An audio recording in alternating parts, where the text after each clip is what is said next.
Welcome to the Shade Chamber, a Genshin discussion podcast hosted by a bunch of old who know a bit about video games. I'm the girl you lost the 50-50 to, Beefy. I'm the bounty target that's immune to your best element, Break. I'm the child main whose words cause pain, Junior. I'm the B tier 5-star, Rat. And I'm all those pixelated images of Ito's on Reddit, Wonder. Oh, no! We in it now, boys! Wow, you're really taking that title to heart, aren't you? You foisted it on me. Oh my god. I wouldn't change that intro for the world. That was amazing. Thank you. I've been sitting on it for like a week. So, we last recorded this train wreck, right after, was it 2.1 came out, and we had all played the Archon quest, and it was mostly discussing, the Raiden Shogun's whole, character. So we left that one off with the promise of, we'll talk again at the end of the patch when Kokomi's out, and we'll have a little more shit to do. But that really that rhythm just wasn't really tenable, so we're still figuring it out. This is a very touch-and-go podcast. Yeah, but exactly. Suffice to say, we want to kind of make milestones of where Genshin is at in this point in time, and just talk about things that we feel are worth discussing at this point. Yeah, and I think that, insofar as a supposed scheduled meeting, I don't think that Kokomi's quest necessarily, shed a lot of new light onto things that we sort of, That's for damn sure. I think I said, we can't judge a character yet. Let's wait for her story quest. Yeah, which is telling, because I think that, frankly. Yeah. Yeah, but I think that since then, they have released content that I think does actually, alter your perception of the characters. Yes. Most noteworthy with, Goro. Holy shit. Mm-hmm. Yeah, so our purpose isn't really to cover shit as it's coming out. It's that's news, and there are other people who make a career out of reporting Genshin news, and honestly, when it comes to characters and stuff, it's not necessarily the most helpful to be talking about it at a breaking time. So we're more interested in what is Genshin offering as a service right now. What is it like currently as a phenomenon compared to the last time we checked in with it, and other just insights as to the game, the lore, the commercialization of it, the community, just observations that pile up until it's worth having a podcast to talk about. So if we skip talking about your favorite thing, choke, or leave a comment saying that you'd like us to talk about it, and we might. We just might. We want to have a chill dialogue here.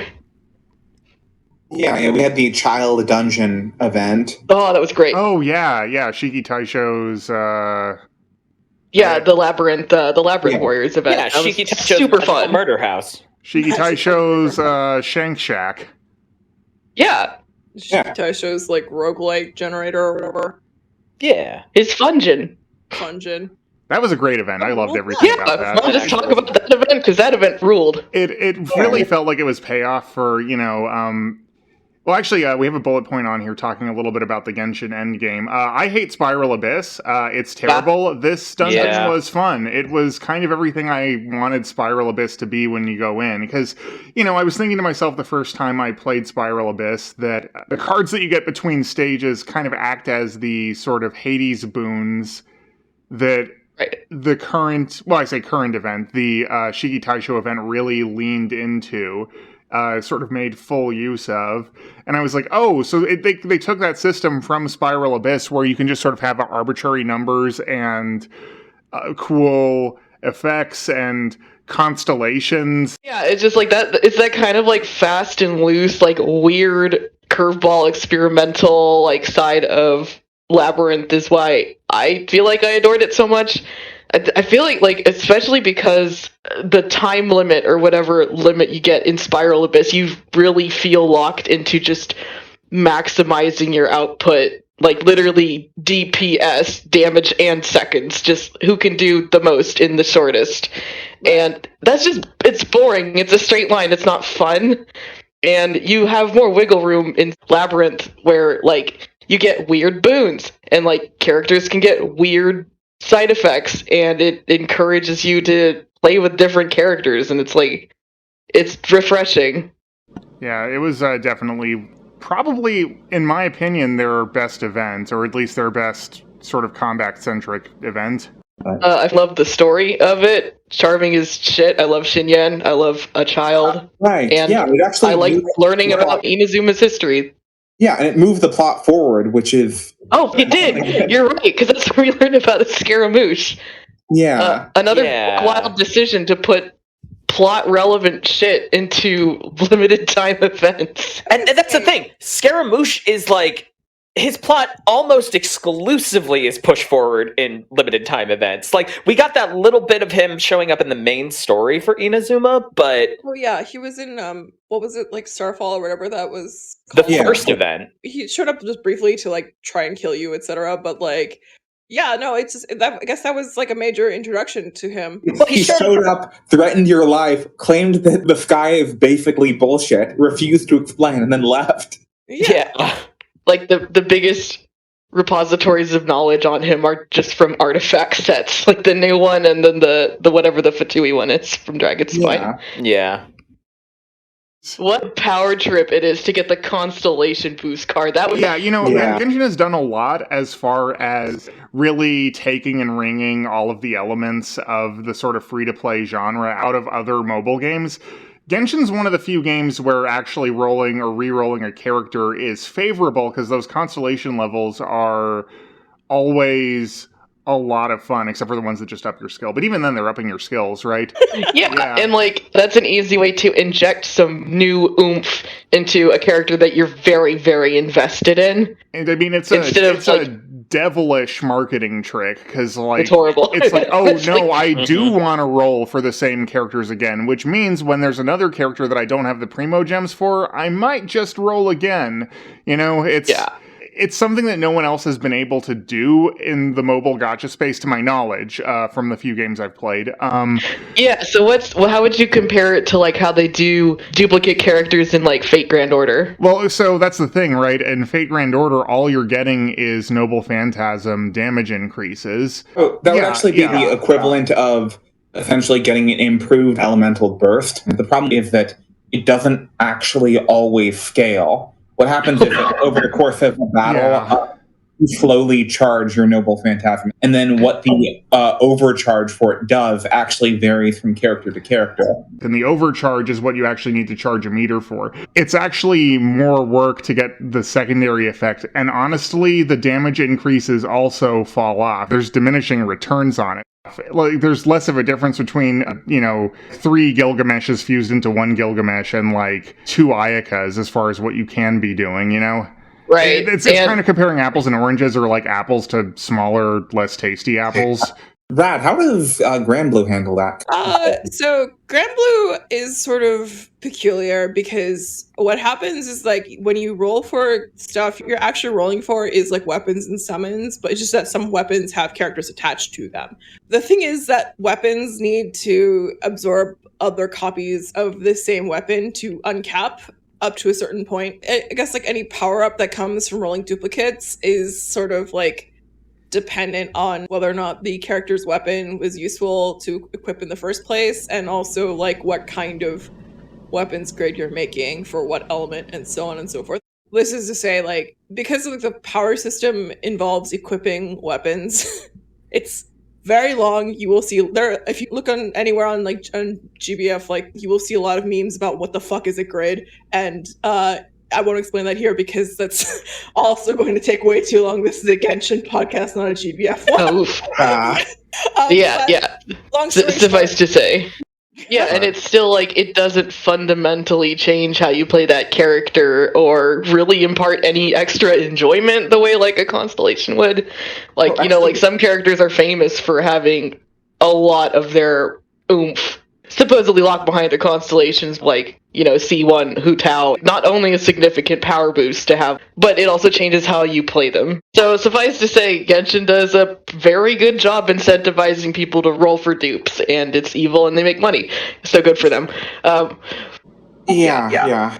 And I mean, speaking of good events, well, I was going to talk about Moonchase and how that's essentially their do-over for the Lantern Rite. Yeah. Oh, yeah. Can you explain what the first Lantern Rite was like? Because I was not there. Okay, so the first Lantern Rite was really their first try pass at doing an event specific to a region, as well as really rewarding you for like interacting with sort of characters within that region. So, as advertised, what we thought it was going to be was like essentially what Moonchase ended up being, where you're really sort of following a plot line of an assorted number of Liyue associated characters. But what it actually ended up being was more essentially exclusively Xiao story quest stuff.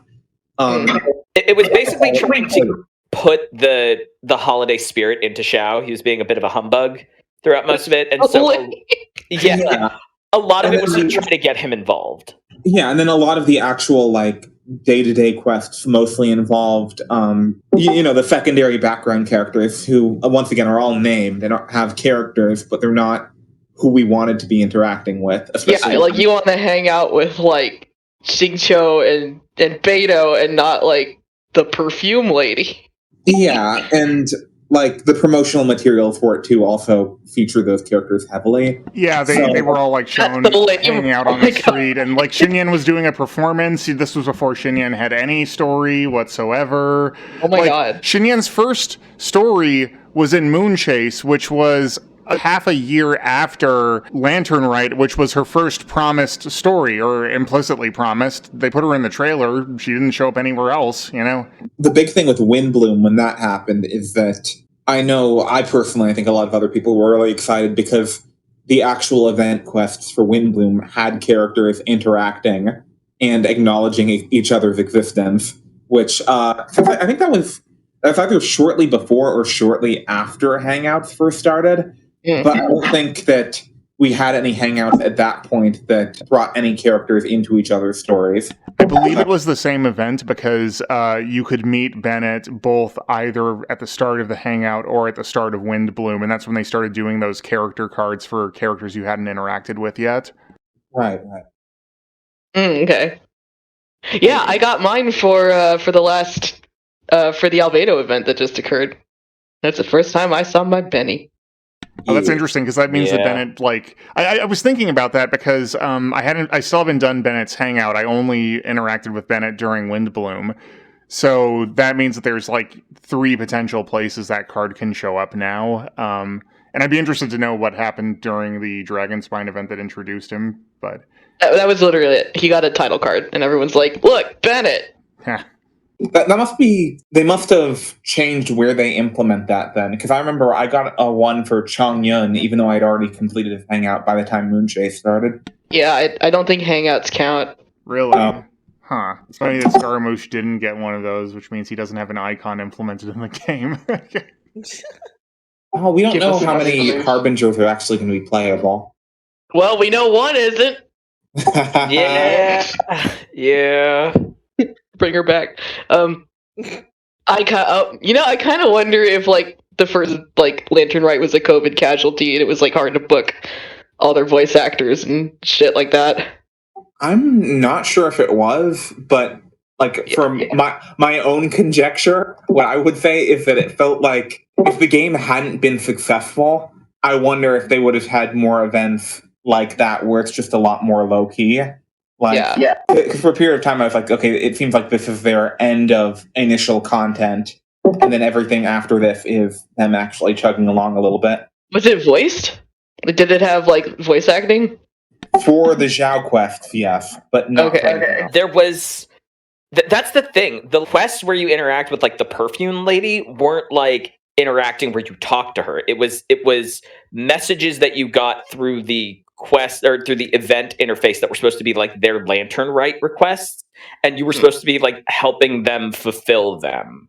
They seem to really not like having playable characters in scenes where they aren't voiced, which means they can only use them in events or scenarios where they have booked all their voice actors for all their languages. And I don't know, I would prefer some unvoiced moments with the characters I like to never seeing them. it seems like they're at least getting a little bit less bashful about that, given Zhang Ling showing up in that one daily quest. Yeah, I loved that. Yeah, that was good. Do more of that. Moonchase fucking ruled. So much like fan service, like what fans want to see is like these characters interacting, and we got that in spades. It's great. Yeah, and that's the thing. When you just said fan service, my initial reaction was to jump in and be like, but not that kind of, which was surprising. Yeah. Well, what do you mean? I mean, like they're not gonna have Beidou and Ningguang make out. Well, no. I meant more like there wasn't in a game that has so many waifus as central characters. Oh, a region that like caters to that. yeah. It was shocking that the fan service that we were given was just being able to interact with these characters and get to learn more about them and see how they function in their home and learn a bit more about Keqing, who up to now has kind of been nebulous in terms of what her characterization was. And now she's still nebulous. I don't know what she does. But yeah, it was like she's more nebulous, but there's a little bit more heart behind it. she also likes shrimp balls. Did you know that? Oh, she works too hard. Yeah. Yeah. But yeah, like that is a good point. It's like they're not the fan service doesn't come from them interacting with or even with you as much as seeing them interact with their world. That's what I really like about Genshin is for a gacha game that they could easily make like every character only revolve around the player. They do make them feel like, oh, these are people with their own like aspirations and they have little lives going on.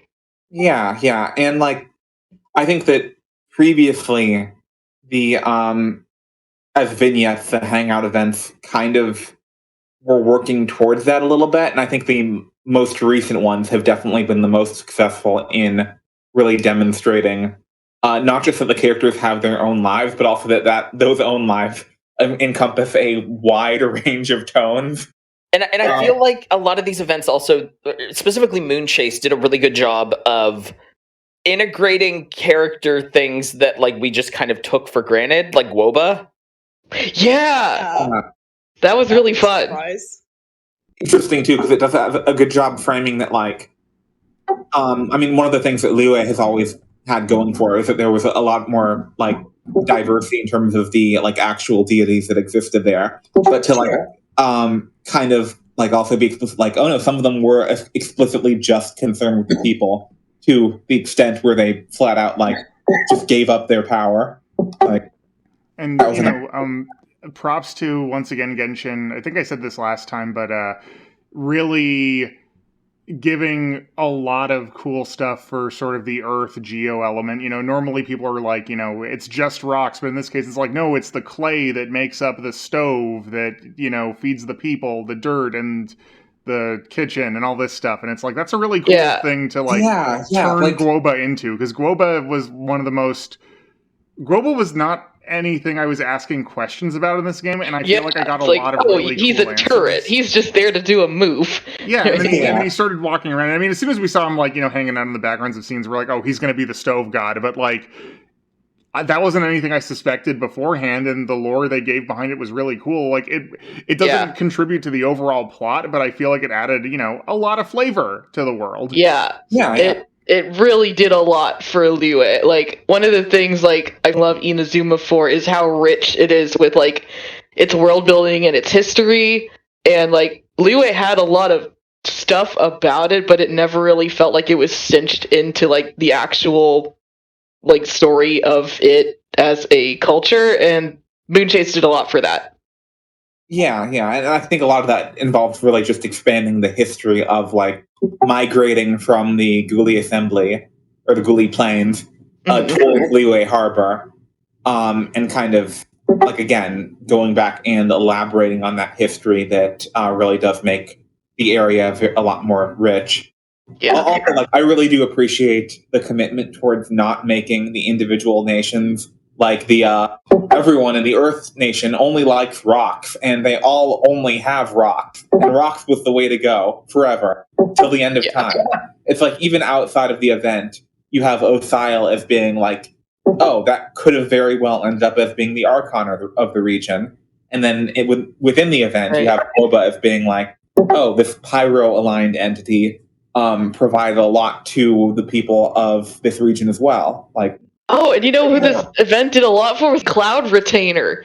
Like, Cloud Retainer went from being kind of a bitchy, like, nobody to being, like, a really fun supporting character in Liyue. And embarrassing mom to Ganyu. It's just like, this event is beneath me, but if it wasn't, my food would kick your ass, and I have made a machine to prove it. Like, okay. Yeah, it's just this like stupid crane in her cooking machine, and she's like, I made this. I made this machine. Okay, help me, human. And it's like, wait, but you said you made an automatic cooking machine. Yeah, I need someone to push the buttons. Yeah. But yeah. Yeah, she's great. I look forward to seeing more of her when Shenhe comes out. And seeing the family dynamic between Shenhe, Ganyu, and Cloud Retainer, because all we've gotten up to this point so far is Ganyu being like, just desperately pleading with people to be like, please tell me she didn't talk about me. That's all I needed to know. Please tell me that my mom didn't tell you any weird like baby like childhood stories about me, because I can't say they're not true, but I don't want you to hear them. Yeah. I'm just waiting for the Xingqiu character hangout where one of the endings involves avoiding her after the bully goes just a little bit too far. But that's but also we got like very almost explicitly gay moments in Moon Chase. Oh, we got that event was I don't even know what they call Xingyun. Whatever the fuck the boys are. I don't remember what they're. We got them. We got Beiguang. Anyway, people are gonna go nuts with that. We got D-Luke and Cloud Retainer per the screenshot I took after finding the article. The zookeeper who fathered 5 chicks with a murderous endangered crane. Oh, that one. Yes. It takes a bird to know one. That's my crack ship. He needed to cook for her. I love that. My crack ship is Ito Yanfei. Just those horny bastards locking antlers. It's like headbutting in the streets, like, Ma, Call a fucking cop for the ASPCA! There's animals fighting in the front lawn! It's one of those moose fighting ships. Yeah.